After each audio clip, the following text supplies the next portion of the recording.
For latest news, subscribe our channel and press the bell icon. Never miss any news. നമസ്കാരം, ഇത് one India Malayalam. നടി ആക്രമിച്ച കേസിൽ police കസ്റ്റഡിയിലുള്ള നടൻ ദിലീപിനെതിരെ റവന്യൂ വകുപ്പിന്റെ അന്വേഷണവും.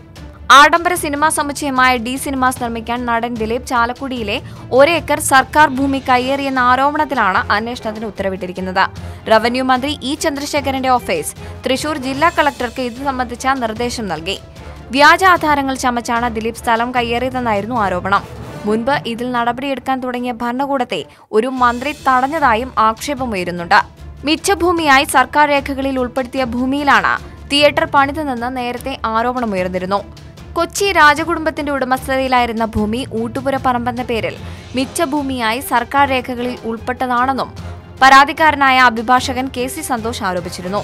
സംസ്ഥാന രൂപീകരണത്തിന് മുൻപ് തിരുക്കൊച്ചി മന്ത്രിസഭ ചാലക്കുടി ശ്രീധരമംഗലം ശ്രീകൃഷ്ണ ക്ഷേത്രത്തിന് ഊട്ടുപുര നിർമ്മിക്കാൻ കയ്യേറിയ 1 ഏക്കർ സ്ഥലം 2005-ൽ 8 ആധാരങ്ങളുണ്ടാക്കി ദിലീപ് കൈവശപ്പെടുത്തി എന്നാണ് ആരോപണം.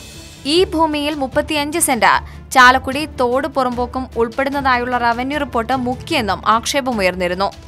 എന്നാൽ ഈ ഭൂമി നേരിട്ട് ദിലീപിന്റെ കൈവശം വന്നതല്ല. സ്ഥലം വിഭജിച്ച 8 പേരുകളിൽ ആധാരം ചെയ്ത ശേഷം ഒരുമിച്ച് ദിലീപ് വാങ്ങുകയായിരുന്നു.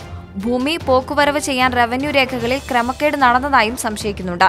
പുനരന്വേഷണത്തിന് ലാൻഡ് റവന്യൂ കമ്മീഷണർ 2015-ൽ പുറപ്പെടുവിച്ച ഉത്തരവും ഭരണസ്വാധീനം ഉപയോഗിച്ച് മരവിപ്പിച്ചതായി ആരോപണമുണ്ട്.